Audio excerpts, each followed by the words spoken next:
My name is Kennedy Reynolds, and for 34 years, my family has branded me the disappointment, the failure, the cautionary tale. Tonight, I sit alone at a corner table of Governor Blackwell's annual gala, watching my golden boy brother Ryan work the room.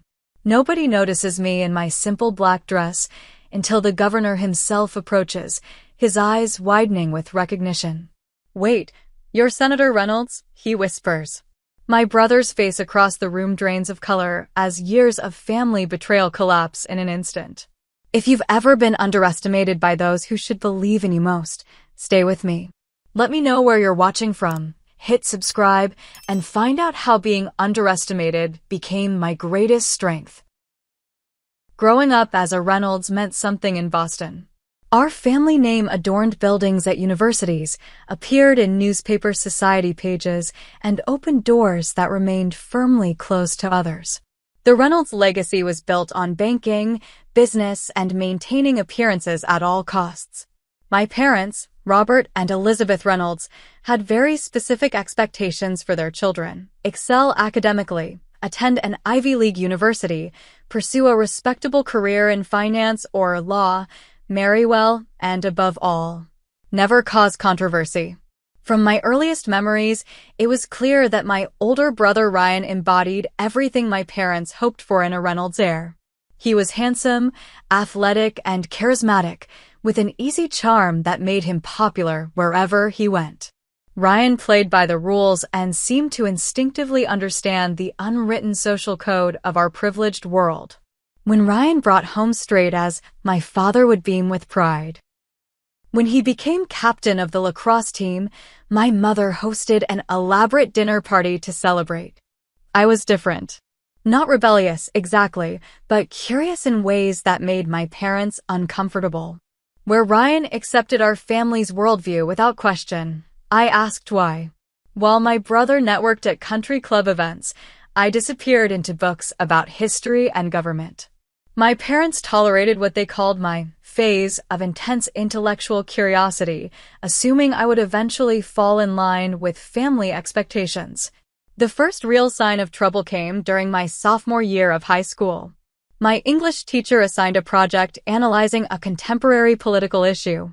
While most students chose safe topics, I selected a controversial environmental policy that directly opposed the interests of several companies connected to my family's investment portfolio. My research was thorough, my analysis nuanced, and my presentation earned the highest grade in the class. Instead of praise, my parents were horrified when they learned about my project from another parent at a charity function. "Do you have any idea how this makes us look?" my father demanded that night, pacing our mahogany-paneled study. "The Harringtons were there, Kennedy. The Harringtons. Their foundation is considering a major partnership with us, and now they think we've raised some sort of radical environmentalist." "But my research was accurate," I argued. "The data shows these policies are harmful." "Isn't the truth important?" My mother sighed, that familiar look of disappointment clouding her features. "Darling, there's the truth, and then there's what's appropriate. You need to learn the difference." That became the pattern. When I joined the debate team instead of cheerleading like my mother had, it was impractical. When I expressed interest in political science instead of business or pre-law, it was rebellious. Each choice I made that deviated from the Reynolds blueprint was treated as a personal affront to my family's legacy. By senior year, the contrast between Ryan and me couldn't have been more stark. He had already been accepted early decision to Harvard, following in our father's footsteps. My brother moved through life with the easy confidence of someone who had never questioned their path or purpose. Meanwhile, I found myself drawn to issues of social justice and political reform. I volunteered at a local campaign office, fascinated by the process of governance and policy creation. The campaign workers didn't care about my family name. They cared about my ideas and work ethic. For the first time, I felt valued for who I was rather than how well I conformed to expectations. When college application season arrived, I made a decision that permanently altered my relationship with my parents.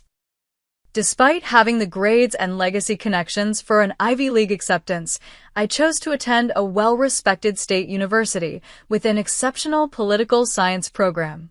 The night I announced my decision, my father's face flushed crimson.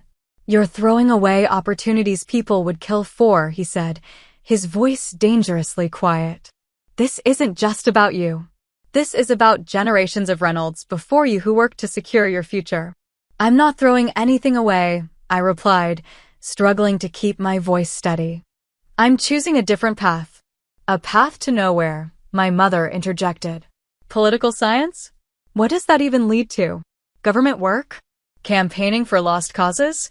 What neither of them could understand was that I had discovered something they had never valued, a sense of purpose beyond wealth accumulation and social standing. In their eyes, I had committed the ultimate sin. I had looked at the life they prescribed and decided it wasn't enough.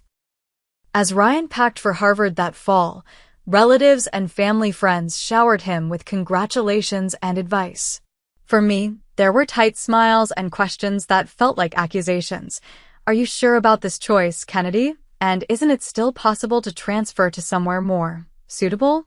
What none of them knew was that beneath my exterior of calm resolve, I was nurturing political ambitions that would have shocked them all. I didn't just want to study politics. I wanted to change the system from within. But I kept these dreams to myself, knowing they would only provide my family with more ammunition against me. The day I left for college, my grandmother Grace slipped a note into my hand. "Be brave enough to be different," it read. Someone has to. It was the only encouragement I received from anyone in my family, and I held on to it like a talisman through the challenges ahead. The University of Massachusetts campus couldn't have been more different from the ivied walls and exclusive clubs of Harvard. Here, merit mattered more than family connections, and diversity of thought was not just tolerated but encouraged. For the first time in my life, I felt free to explore ideas without the weight of familial judgment. During my first semester, I enrolled in a political theory course taught by Professor Diana Mitchell, a former legislative director who had left Washington to shape the next generation of political thinkers. From the moment she called on me in that first class, challenging my analysis of a Supreme Court decision, I knew I had found a mentor who would push me to think more deeply than ever before. "You have a natural instinct for policy analysis," Professor Mitchell told me after class one day. "But you need to learn to trust your voice. Your ideas matter, Ms. Reynolds." Those words, so simple yet so profound, were like water in a desert. No one in my family had ever suggested that my ideas mattered. They had only cared about how my ideas reflected on them. While I immersed myself in political theory and constitutional law, Ryan was thriving at Harvard. My parents' social media accounts featured endless photos of Ryan at business school events, Ryan networking with family connections, Ryan interning at prestigious financial firms. Our paths couldn't have diverged more dramatically. During my sophomore year, I joined a campus advocacy group focused on educational equity. We organized peacefully, researched thoroughly, and presented data-driven solutions to university administration. When our efforts resulted in expanded scholarship opportunities for low-income students, I experienced a kind of fulfillment I had never known before. This wasn't abstract theory. This was creating tangible change in people's lives. My growing passion for advocacy made holiday breaks increasingly tense. What had once been subtle disapproval from my family had hardened into open dismissal of my interests and achievements. At Thanksgiving of my junior year, Ryan regaled the table with stories of his summer internship at a top investment bank. My father beamed with pride, asking detailed questions about Ryan's networking connections and mentors. "And what about you, Kennedy?" my Aunt Margaret asked during a lull in conversation. "Are you still doing that political thing?" Before I could answer, my father interjected. "Kennedy is still finding herself," he said with a dismissive wave. "Hopefully she'll get serious before graduation." I stared at my plate, swallowing both my response and my hurt. "Actually," I said quietly, "I've been offered a campaign position for Senator Warner this summer." The table fell silent until my mother forced a tight smile. How interesting. Will it pay well? It's about the experience, not the money, I replied. My father scoffed. Experience doesn't pay student loans, Kennedy. My scholarships cover most of my tuition, I reminded him, though he knew this well. Scholarships that could have gone to someone who actually needed them if you had just accepted Harvard's legacy admission, my mother added, her tone making it clear this was an old argument. Ryan, to his credit, attempted to change the subject, but the damage was done. Once again, I was the family disappointment, pursuing that political thing instead of a proper career. Professor Mitchell became my refuge during these years. She recognized my growing interest in progressive politics and connected me with opportunities to learn campaign organizing firsthand. Under her guidance, I volunteered for local candidates, learning the unglamorous but essential aspects of political work, phone banking, data analysis, voter outreach. Politics isn't just about grand ideas, she told me.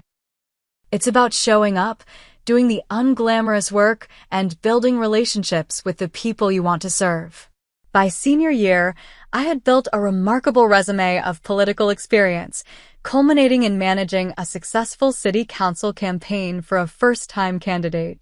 When I was offered a full-time position with a nonprofit focused on voter education after graduation, I felt like my unconventional path was finally bearing fruit. My family saw it differently. When I announced my post-graduation plans during Christmas break, my father's response was swift and brutal. That's enough, he said, setting down his whiskey glass with a sharp click. We've indulged this hobby of yours for 4 years, Kennedy. It's time to grow up and get a real job. This is a real job, I insisted. Important work that makes a difference. A difference to whom? My mother asked. Certainly not to your future, or to this family's reputation. We've been patient, my father continued. We've allowed you to attend that school, pursue this interest. But there are limits to our patience and our support. His meaning became clear the next morning when he informed me that they would no longer provide any financial assistance after graduation. No help with an apartment, no family health insurance coverage, nothing. You're choosing this path, he said coldly. You can deal with the consequences. Ryan witnessed this conversation from the doorway, his expression caught between sympathy and relief that he wasn't the target of our father's disappointment. In that moment, I realized that my brother was as trapped in the family's expectations as I had been. He just happened to fit the mold they had created.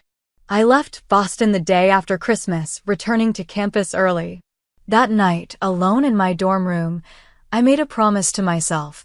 I would forge my own path, with or without my family's blessing. I would prove that success could be measured by impact rather than income. And someday, they would have to acknowledge that I had been right to follow my conscience. I had no idea then just how dramatic that vindication would be. My first apartment after college was a far cry from the Reynolds family estate. A 5th-floor walk-up with unreliable heat and a shared bathroom, it was all I could afford on my nonprofit salary. Each month was a financial tightrope walk, juggling student loan payments, rent, groceries, and the professional wardrobe required for political work. Meanwhile, Ryan had graduated with honors and immediately stepped into a 6-figure position at a prestigious consulting firm. His Instagram showcased business class flights, luxury apartments, and networking events with Boston's elite. My parents made sure everyone in their social circle knew about Ryan's meteoric rise. The voter education nonprofit where I worked was chronically underfunded, but vitally important. We developed educational materials about the electoral process, conducted registration drives in underserved communities, and worked to increase civic participation among young voters. The hours were long, the pay was minimal, but the work felt meaningful in ways I couldn't fully articulate to anyone who hadn't experienced it. Family gatherings became exercises in endurance. At my cousin's wedding, I overheard my mother explaining my career choice to a family friend. Kennedy is still in her idealistic phase. Working for some voter thing. We're hoping she'll come to her senses soon. Thanksgiving that year brought matters to a breaking point. Ryan arrived with news of his promotion and bonus. My parents were ecstatic, opening an expensive bottle of champagne to celebrate.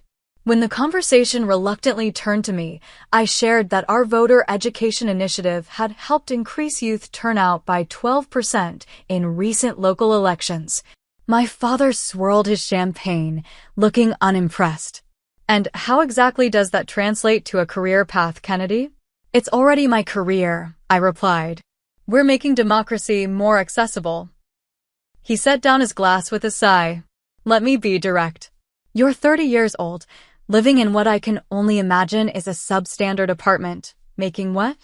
$40,000 a year? With your education and connections, this is frankly a waste. The room fell silent. Even Ryan looked uncomfortable. Robert, my mother murmured, though whether she was encouraging him to continue or stop wasn't clear. No, Elizabeth, it needs to be said. We've watched this experiment for years now. Kennedy, you had every advantage, every opportunity, and you've squandered them all on this hobby. Your brother is buying his first property while you can barely make rent. This isn't success by any measure. I stood up, my hands shaking. Success isn't measured only by money, Dad. In the real world, it absolutely is, he replied dismissively. I left the table, gathering my coat. As I headed for the door, I heard my mother call after me, but I couldn't bear another minute of their judgment. In my car, I finally allowed myself to cry, not just for the cruel words, but for the realization that my family might never see value in the path I had chosen. That night, alone in my apartment, doubts crept in. Was I fooling myself? Was my work making any real difference? Would I always be struggling financially while my peers advanced in conventional careers? For the first time, I seriously questioned whether I should abandon my political aspirations and find a more lucrative, family-approved profession. The turning point came 2 weeks later at a community forum our organization had arranged. A young single mother approached me after the event, her eyes bright with purpose. Before your program, I never voted, she told me. Never thought it mattered for people like me. Now my daughter sees me researching candidates, filling out my ballot. She knows her voice will matter too someday. That's because of you. Her words restored my wavering faith. This was why I had chosen this path, not for wealth or status, but to help people recognize their own power in our democracy. Around this time, I met Logan Mitchell at a political fundraiser. The son of my former professor, Logan worked as a communications director for a progressive state representative. Tall with thoughtful green eyes and a quick mind, Logan was the first person who seemed to truly understand my passion for political work without questioning its validity. So you're the famous Kennedy Reynolds, he said when Professor Mitchell introduced us. My mother says you're going to be governor someday.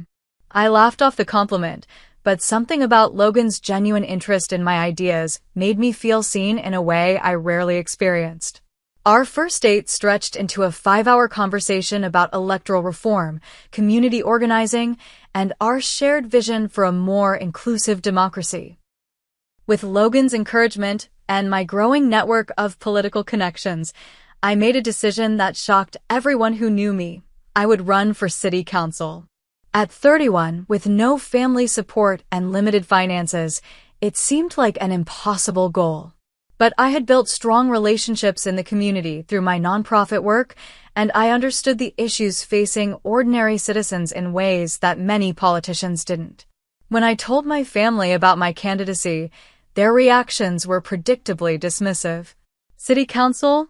My mother repeated, as if I'd announced plans to join the circus. Kennedy, be serious. I am serious, I replied. I've already filed the paperwork. This is embarrassing, my father said flatly. You'll lose, waste what little money you have, and then what? Have you thought this through at all? Actually, I have a campaign manager, a treasurer, and a growing team of volunteers, I explained, trying to keep my voice even. We've developed a solid campaign strategy focused on community engagement. Ryan, who had recently begun working for rising political star James Blackwell, looked uncomfortable. "Politics is more complicated than you realize, Kennedy," he said. "It's not just about good intentions." "I'm well aware," I replied, biting back a sharper response. It was typical of my family to assume I was naive rather than consider that I might actually be qualified. My grassroots campaign was nothing like the big-budget operations I would later encounter. We operated out of a borrowed office space, relied heavily on volunteers, and focused on direct voter contact. I knocked on thousands of doors personally, listening to residents' concerns and sharing my vision for more responsive local government. The night of the election, Logan and I gathered with our small team at a neighborhood restaurant. When the results showed I had won by a narrow margin, the room erupted in cheers. It was a small victory in the grand scheme of politics, but it felt monumental. My phone remained silent that night. No congratulations from my family, despite the fact that the local paper had covered my win. When I finally received a text from Ryan the next day, it was characteristically backhanded. "Congrats on the council seat." Small pond, but I guess it's a start. My mother's eventual response was similarly qualified. "We're surprised by your win." The district must have had a very low threshold for candidates. Their inability to acknowledge my legitimate achievement only strengthened my resolve. I would prove my worth not through their measure of success, but through effective public service that improved people's lives. And I would do it without the Reynolds name opening any doors. My first term on the city council was a crash course in practical governance. I quickly discovered that effective public service required more than good intentions. It demanded strategic thinking, coalition building, and a thick skin. I threw myself into the work, focusing on initiatives to increase affordable housing, improve public transportation, and create more transparent city government. To my surprise, I found I had a natural talent for the detailed policy work that many elected officials avoided. I could digest complex reports, identify practical solutions, and build consensus among diverse stakeholders. My background in community organizing proved invaluable for connecting policy decisions to their real-world impacts on constituents. 6 months into my term, a local reporter wrote a profile highlighting my effectiveness in office despite my youth and lack of traditional political connections.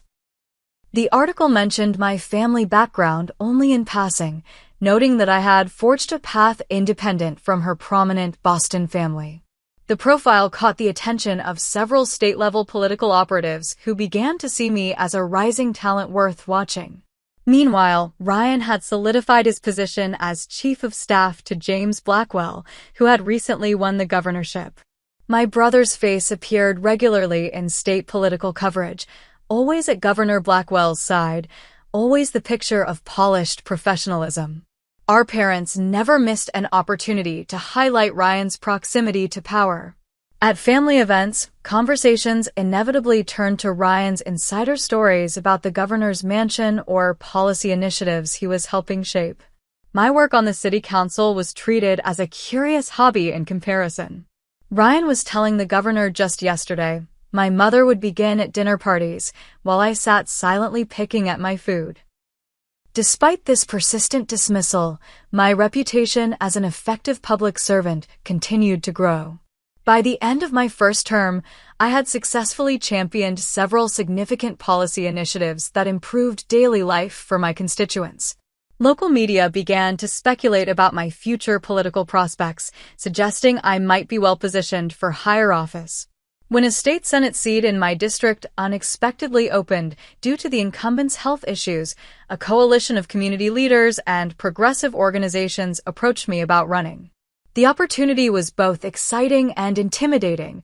A state Senate race would require significantly more resources and would face much greater scrutiny than my city council campaign. After careful consideration and many long conversations with Logan, who had become not just my partner in life, but my most trusted political advisor, I decided to enter the race. The night before my public announcement, I called my parents, hoping that my growing record of public service might have softened their opposition. My mother answered, her voice cooling noticeably when she realized it was me. When I shared my plans to run for state senate, the line went quiet for several seconds. "Kennedy," she finally said, her voice tight with restraint, "don't you think this has gone far enough? This political adventure of yours?" "Mom, this isn't an adventure. This is my career. My calling. I'm good at this work, and it matters." "What matters," she replied, "is that you're continuing to alienate yourself from this family.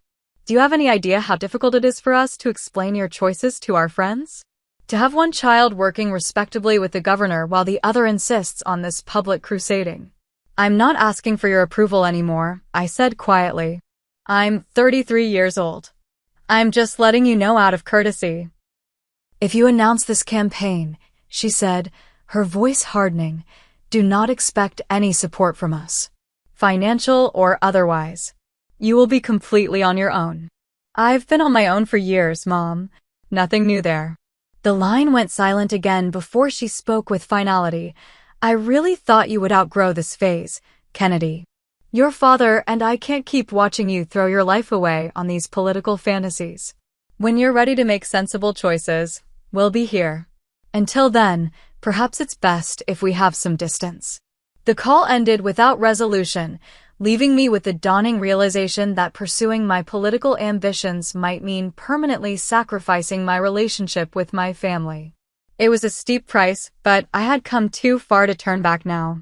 The state senate campaign was grueling. My opponents used my family's lack of support against me, suggesting that even those who knew me best didn't trust my judgment. Anonymous quotes appeared in political coverage. "The Reynolds family has a long tradition of public service through business and philanthropy. Kennedy's approach is considered unconventional within the family." Through it all, Logan remained my rock. After a particularly difficult campaign day, he surprised me by proposing in the quiet of our apartment. No grand gestures, just sincere words and a simple ring that represented our partnership of equals. "Whatever happens with this election," he said, "I want you to know that someone believes in you completely." Despite being outspent and facing established political opponents, my grassroots campaign resonated with voters tired of business-as-usual politics. On election night, when the results confirmed my victory, I allowed myself a moment of pure vindication. I had achieved this without family connections, without family money, without family support. At my swearing-in ceremony, I scanned the audience, knowing I wouldn't see my parents or Ryan, but hoping against hope that something might have changed. The only familiar family face in the crowd belonged to my grandmother Grace, now using a walker, but beaming with unmistakable pride. "I always knew you were meant for something extraordinary," she whispered when I embraced her after the ceremony. "Not in spite of your differences from the family, but because of them." Her presence was a balm, but the absence of my parents and brother left a hollow space that even electoral victory couldn't fill. As I took my seat in the state senate chambers for the first time, I wondered if any achievement would ever be enough to bridge the divide between the life my family had planned for me and the one I had chosen for myself. My first term in the state senate proved transformative. Rather than grandstanding or pursuing headline-grabbing initiatives, I focused on the unglamorous but essential work of crafting sound legislation. I developed a reputation as someone who did her homework, asked insightful questions, and could work across partisan lines to achieve practical results. The local press began referring to me as the policy wonk with a purpose, not the most exciting political brand, but one that earned respect from colleagues and constituents alike. I specialized in education policy, healthcare access, and government transparency, areas where my detailed approach could make tangible differences in people's lives. By my third year in office, I had successfully sponsored 17 bills that were signed into law, an unusual achievement for a first-term senator from the minority party. My effectiveness drew attention from national party leaders searching for talent to develop for higher office. Meanwhile, Ryan Starr continued to rise alongside Governor Blackwell's. My brother had fully embraced his role as the governor's right hand, appearing frequently in state media as the administration's spokesperson. Our parents' social media accounts regularly featured photos with Ryan and the governor at official functions, their pride unmistakable. The divide between us had calcified into complete estrangement. I heard about family events only through occasional updates from my grandmother Grace, who maintained contact despite my parents' disapproval. According to Grace, my parents had developed a standard response when asked about me at social functions. Kennedy is pursuing her own path, a phrase designed to sound supportive while conveying nothing. Logan and I had settled into a fulfilling life together. We married in a small ceremony attended by close friends and political allies, with my grandmother as the only family representative. When my parents declined the invitation with a terse note citing prior commitments, I felt the final door close on any hope of reconciliation. The unexpected opportunity arose during my 4th year in the state Senate. A U.S. Senate seat was coming open in a special election following a senior senator's retirement due to health concerns. The compressed timeline meant a fast-paced, high-stakes campaign with national implications. When party leadership approached me about running, my initial reaction was hesitation. A U.S. Senate campaign would mean intense scrutiny, not just of my political record, but of my personal life, including the family estrangement I had largely kept private. They'll use your family against you, Logan warned during our late-night discussion.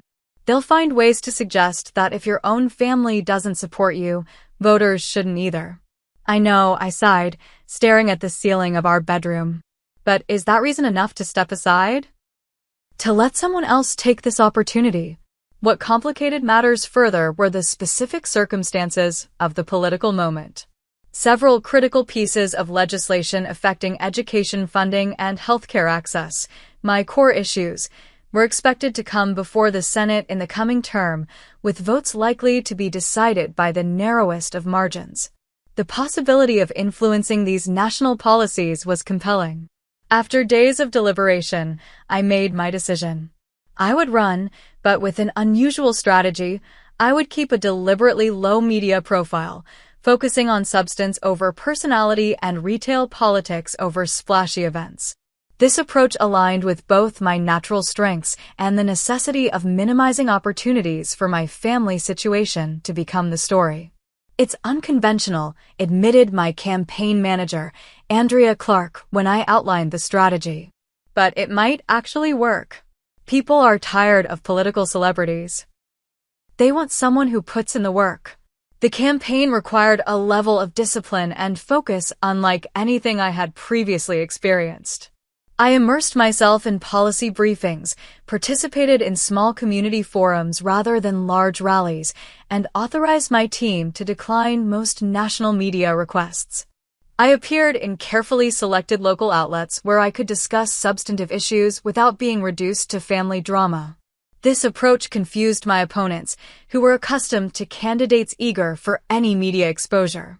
Their confusion turned to concern when internal polling showed my message resonating with voters tired of political theater.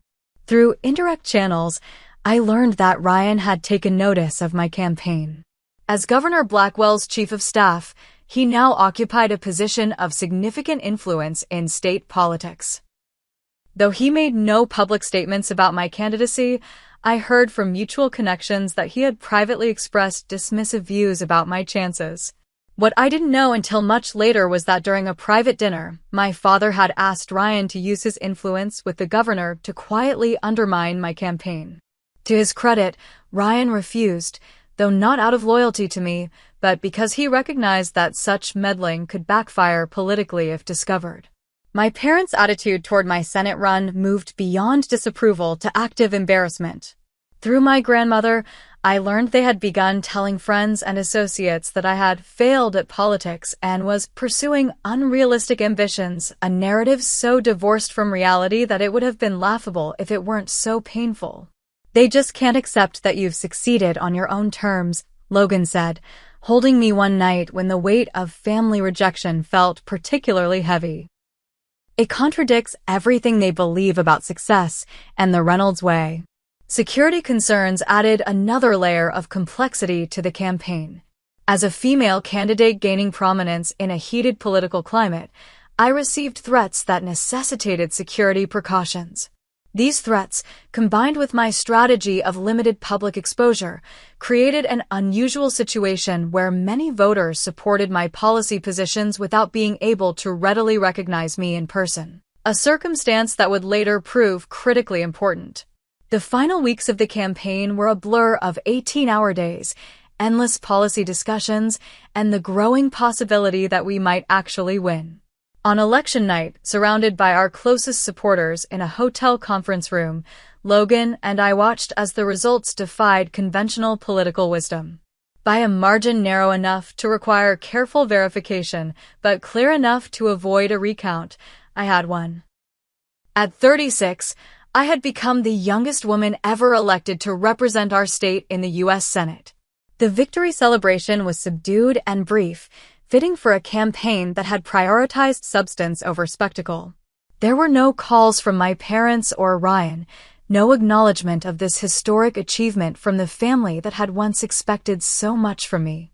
As I prepared for the transition to Washington, I discovered through back channels that my family had intensified their narrative about my supposed failures. At Boston social functions, they spoke of me as someone who had never found her footing, a fiction maintained even as national publications were beginning to identify me as a rising political talent. This complete denial of reality reinforced my decision to maintain distance. I had a job to do in the Senate, constituents to represent, and policies to shape. The energy I might have spent trying to win my family's approval would be better directed toward the work ahead. The irony wasn't lost on me.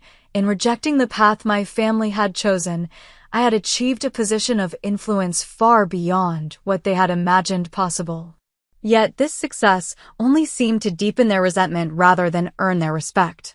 As I was sworn into the United States Senate, placing my hand on the Constitution and pledging to faithfully execute my duties, I thought of my grandmother's words years earlier, "Be brave enough to be different."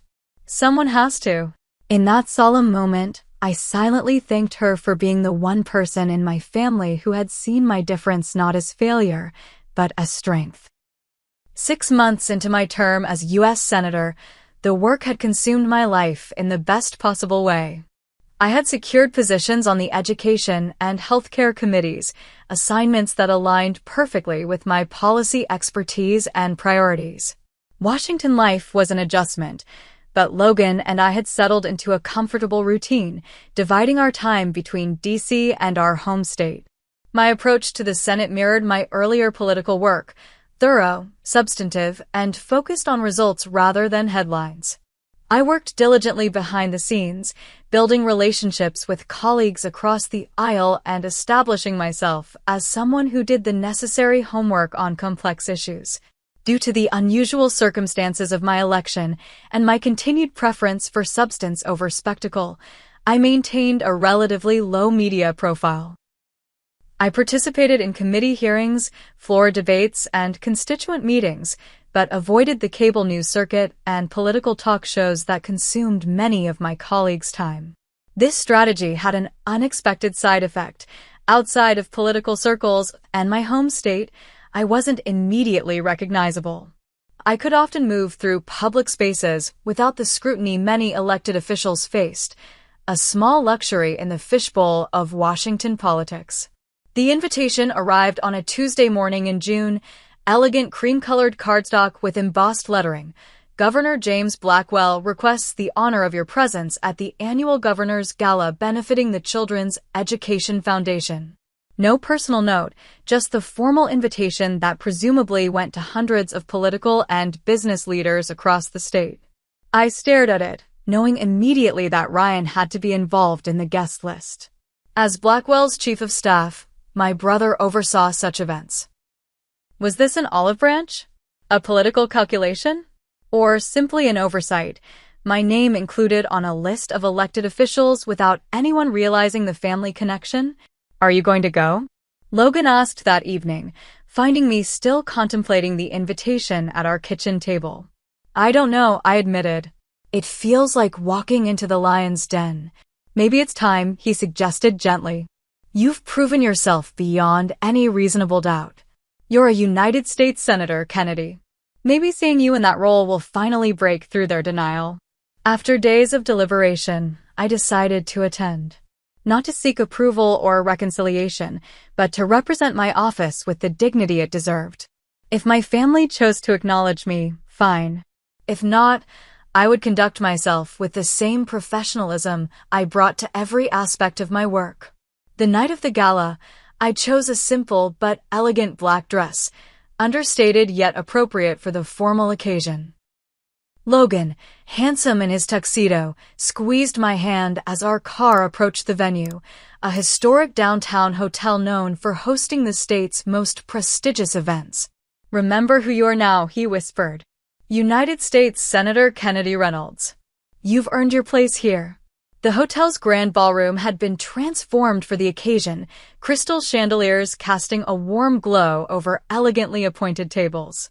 A string quartet played softly as the state's political and business elite mingled, cocktails in hand. From the entrance, I immediately spotted Ryan across the room, confidently working the crowd in a perfectly tailored tuxedo, every inch the political operator he had become. As Logan and I made our way into the room, I noted with a mixture of relief and disappointment that my parents weren't in attendance. Perhaps they had heard I would be there and chosen to avoid the potential awkwardness. We were shown to a table near the back of the room, far from the governor's table where Ryan would undoubtedly be seated. The strategic placement wasn't lost on me, significant enough to acknowledge my office, but distant enough to minimize any family drama. Throughout the dinner service, I maintained my composure, engaging pleasantly with the other guests at our table, a university president, a hospital administrator and his wife, and a judge I had known from my state senate days. None of them mentioned my brother or questioned our separate seating, though I caught occasional curious glances between them. From across the room, I observed Ryan in his element, leaning in to whisper something to Governor Blackwell, laughing at appropriate moments, the perfect political lieutenant. He had not once looked in my direction, though he surely knew I was there. Between the main course and dessert, I excused myself to visit the ladies' room. As I walked through the ballroom, I overheard snippets of conversation that made my stomach tighten. That's the Reynolds girl, isn't it? The one who... The words faded as I passed. I heard from Elizabeth that she's never quite found her way. Such a shame with their family connections. Ryan is the successful one, on track to run for office himself in a few years, from what I hear. By the time I returned to the table, my confidence had been rattled. Despite everything I had accomplished here in my home state, in these circles I was still defined by my family's narrative, the failed Reynolds, the disappointment, the cautionary tale. After dessert, Governor Blackwell took to the podium to deliver his remarks. I half listened as he spoke about the importance of education and the foundation's work, my thoughts still tangled in the overheard conversations. I barely registered when he announced he would be making his way around the room to personally thank key supporters. Lost in thought, I didn't immediately notice when a hush fell over our corner of the ballroom. Looking up, I found Governor Blackwell himself approaching our table, flanked by aides and security. Ryan trailed slightly behind him, his attention on a notepad rather than the room. The governor stopped directly at our table, his eyebrows raising slightly as he focused on me. For a moment, confusion crossed his features before recognition dawned in his eyes. "Wait, you're Senator Reynolds?" he asked, his voice low but clearly surprised. The table went silent. Behind him, Ryan's head snapped up, his face draining of color as he realized what was happening. I stood, extending my hand professionally. "Yes, Governor. It's a pleasure to finally meet you in person. Thank you for including me this evening." Governor Blackwell clasped my hand warmly, his initial surprise transforming into genuine interest. "The Education Bill author. Your work on the Federal Education Committee has been remarkable. I had no idea you would be joining us tonight." From the corner of my eye, I could see Ryan frozen in place, his professional mask slipping to reveal naked shock. Around us, conversations had hushed as people strained to observe the interaction. I've been meaning to discuss your healthcare access proposal, the governor continued, seemingly oblivious to the building tension. It aligns with several initiatives we're considering at the state level. Perhaps we could arrange a meeting while you're in the state. I would welcome that, Governor, I replied, maintaining my composure despite the growing whispers around us. It was then that Governor Blackwell glanced back at Ryan, who had finally approached, his face now composed though still notably pale. Ryan, why didn't you mention that Senator Reynolds would be attending tonight? We could have arranged a proper welcome. A flash of something? Panic? Embarrassment? Crossed my brother's face before he recovered. An oversight on my part, Governor. My apologies. The governor turned back to me, his brow furrowing slightly. Reynolds, is there a relation? The surname isn't that common. Before I could respond, Ryan stepped forward. Senator Reynolds is my sister, Governor. Governor Blackwell's surprise was evident. Your sister? I had no idea you had a sister in the Senate. He looked between us, clearly reassessing some internal narrative. Why haven't you ever mentioned this? The moment hung suspended, the nearby tables now openly watching the drama unfold. Ryan's career, built partially on our family connections and reputation, suddenly faced a complicated public revelation. Family and politics can be complex, Governor, Ryan offered weakly. Indeed they can, I interjected smoothly, saving him from further explanation. But ultimately, we all serve the public in our own ways.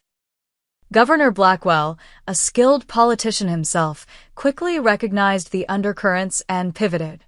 Well, this is a delightful discovery. We must have you both at the mansion soon. A family of public servants, quite remarkable. As the governor moved to the next table, Ryan and I were left in an awkward tableau, years of estrangement condensed into a single public moment. Kennedy, he began, his voice low. I didn't know you would be here. Clearly, I replied, keeping my tone neutral. Though as a U.S. Senator from this state, it would be unusual to exclude me from the invitation list. That's not what I meant, he said, discomfort evident in his stance. We should talk. Not here, but soon. Should we? I asked, meeting his gaze directly. After years of silence? After our parents have actively misrepresented my career to everyone in their circle? What exactly should we talk about, Ryan? Around us, the room had returned to its normal buzz of conversation, though I noticed several people watching our interaction with poorly disguised interest. Ryan glanced around, aware of the attention. This isn't the place. But yes, we should talk. Things are complicated. They always have been, I replied. But they're also very simple. I chose a different path than the one laid out for me. That shouldn't have made me a family pariah. Before he could respond, Logan gently touched my arm. The governor's wife is trying to get your attention, Kennedy. Indeed, across the room, the First Lady was gesturing for me to join her group. The revelation of my identity had clearly altered my status at the event. We'll continue this another time, I told Ryan, straightening my shoulders. I have people to meet. As I moved away, head high, I felt a weight lifting, the burden of hiding, of being diminished, of accepting my family's narrative about my life. Here, in this room where I had entered as the disappointing Reynolds, I was now being recognized as Senator Reynolds, respected for my own accomplishments rather than measured against family expectations. The remainder of the evening passed in a blur of introductions and conversations. Political leaders who had barely acknowledged my arrival now sought me out. Business executives expressed interest in my committee work. Through it all, I maintained my professional demeanor, neither gloating over the revelation nor appearing affected by the years of family rejection it had exposed. As Logan and I finally prepared to leave, Governor Blackwell approached once more, this time without Ryan in tow. Senator Reynolds, he said quietly, I hope you'll forgive my ignorance earlier. Had I known of your relationship to my chief of staff, I would have ensured a more appropriate welcome. No apology necessary, Governor, I assured him. Family circumstances can be complicated. He nodded thoughtfully. Indeed. Though I must say, having observed your work in the Senate, particularly on education reform, I find myself questioning the narrative I've heard about you through certain channels. You're clearly an exceptional public servant. Thank you, Governor. That means a great deal. As our car pulled away from the venue, Logan took my hand. You handled that with incredible grace. I've had years of practice, I replied, looking back at the illuminated hotel. But something feels different now. Like the truth has finally broken through. The truth was always there, Logan said gently. But now others can see it too. In that moment, I realized that while reconciliation with my family remained uncertain, I had achieved something perhaps more valuable. I had reclaimed my own narrative. No longer would I be defined by what the Reynolds family said about me. I had written my own story, and now that story stood on its own merits for all to see. The revelation at the governor's gala created ripples that extended far beyond that single evening. By the next morning, several state political blogs had picked up the story of the Reynolds siblings' reunion, complete with speculation about our family dynamics. The public narrative quickly shifted from questions about why I had been excluded from family events to wonder at how my achievements had been so consistently downplayed. 3 days after the gala, my office phone rang with a number I instantly recognized but hadn't seen on my caller ID in years, my father's private line. Kennedy, he began without preamble when I answered. I understand you attended the governor's gala. I did, I replied, keeping my tone neutral, as would be expected for a senator from the state. There was a pause, the silence heavy with unspoken history. Your mother and I have been discussing recent developments. We feel it might be appropriate to have dinner while you're in the state. To clear the air. The careful phrasing wasn't lost on me. Not an apology, not an admission of wrongdoing, merely an acknowledgement that circumstances had changed. My new position made me someone they could no longer dismiss or ignore. I appreciate the invitation, I said carefully. But I think before any family dinner, we need to have an honest conversation about the past several years. The past is the past, Kennedy, my father replied, his tone suggesting irritation at my lack of immediate agreement. Looking backward serves no productive purpose. I disagree, I said firmly. You and Mom have actively misrepresented my career and life choices to your social circle for years. You've portrayed me as a failure when I've been succeeding on my own terms. That needs to be acknowledged before we can move forward. Another long silence followed. Perhaps we've had different perspectives on your choices, he finally offered. It's not about perspectives, Dad. It's about respect. You couldn't respect that I chose a different path from the one you prescribed. Instead of supporting me, you punished me for it. That hurt. The vulnerability in my last statement hung between us.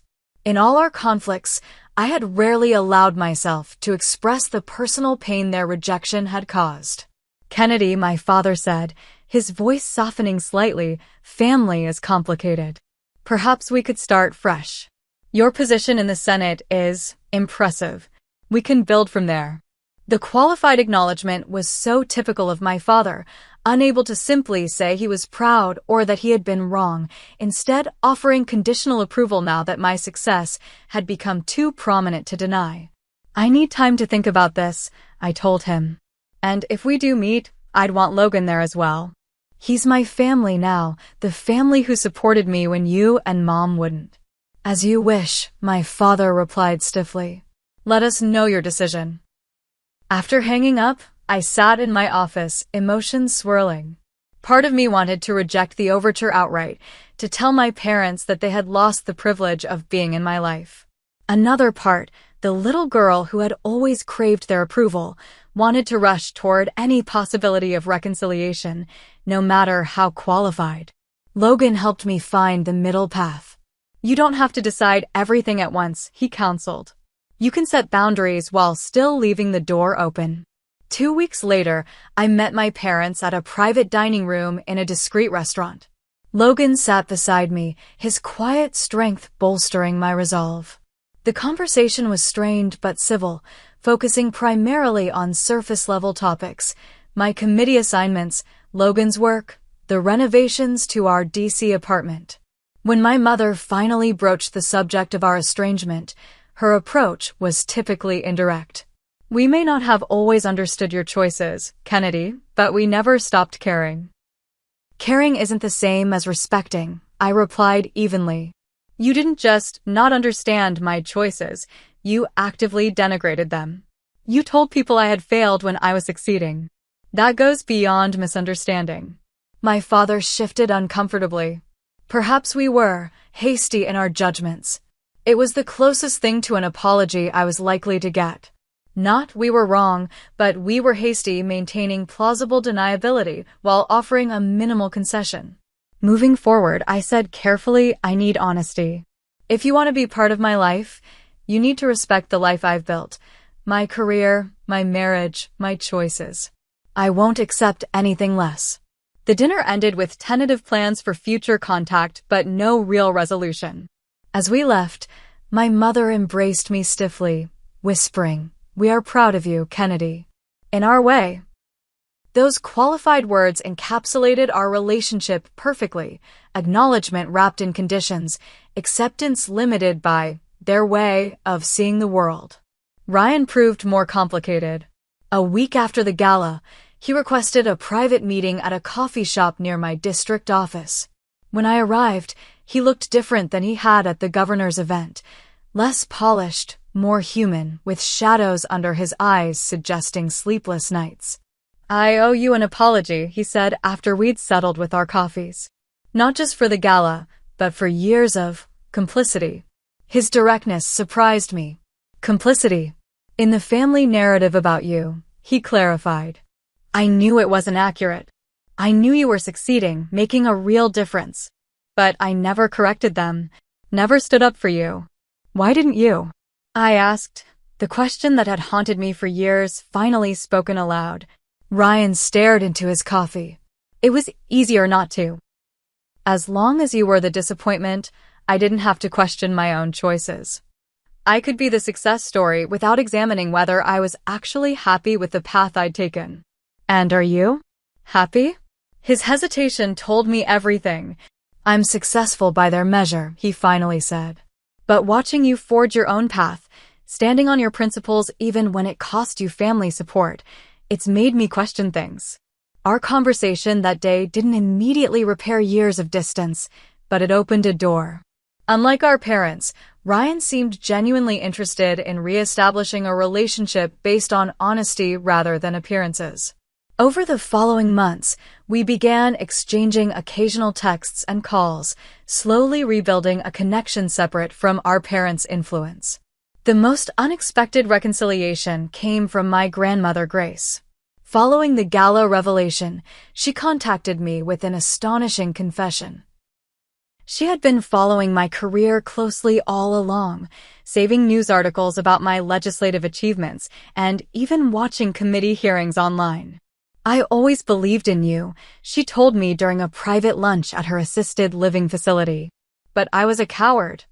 I should have defended you more openly to your parents. You were the only one who showed any support at all," I reminded her gently. That meant everything to me.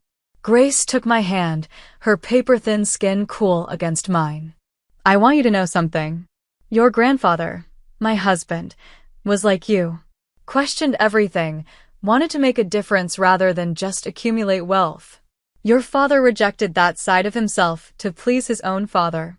When he saw it in you, so strong and undeniable, I think it frightened him.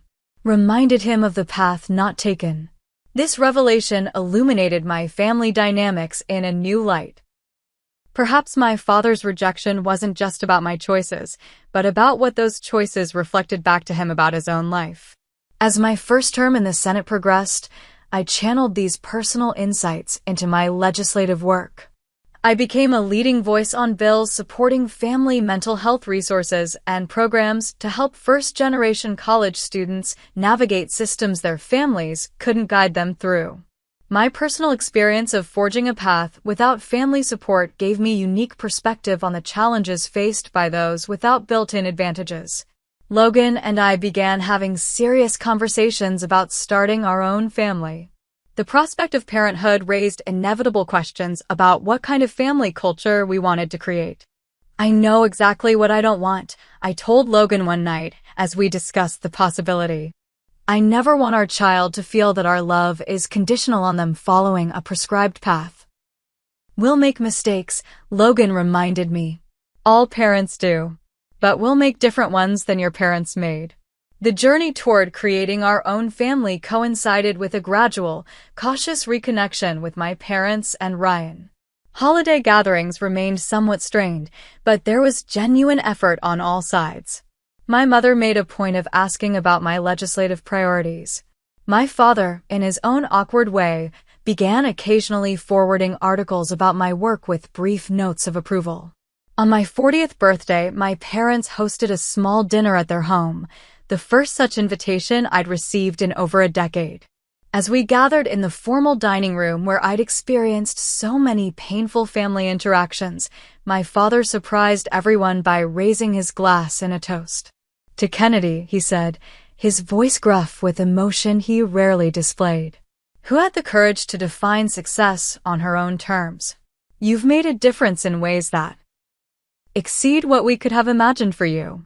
It wasn't a full acknowledgement of past wrongs, but it was sincere appreciation of my path, something I had stopped expecting years ago. I accepted it for what it was, an imperfect olive branch from an imperfect family. Looking around that table, at my parents trying in their limited way to bridge the gulf between us, at Ryan with his newfound willingness to question the family script, at Logan who had shown me what unconditional support truly meant, I realized that all relationships exist on a spectrum of health and dysfunction. Perfect reconciliation might not be possible, but perhaps something genuine could exist in the middle ground. The deepest lesson of my journey wasn't about politics or even family, but about authenticity. By refusing to conform to others' definitions of success and worth, I had discovered my own. The path had been harder, lonelier at times, but ultimately led to a life aligned with my values rather than someone else's expectations. As I look back now, I see that being underestimated was indeed my greatest strength. It forced me to rely on my own judgment, to build resilience, to find value in myself rather than in others' approval. Those qualities served me well not just in politics, but in the more fundamental human challenge of living an authentic life. I often wonder, if you've been underestimated or dismissed by those whose approval you sought, how did it shape you? Did it break you down or build you up? Sometimes our greatest strengths emerge from our deepest wounds, if we're brave enough to forge our own path through the pain. Thank you for staying with me through this story. If it resonated with you, please consider subscribing and sharing with others who might need to hear that being underestimated can become their superpower too. Let me know in the comments about your own experiences with family expectations. Sometimes sharing our stories is the first step toward healing. Until next time, remember that true success isn't measured by others' standards, but by the courage to live authentically according to your own.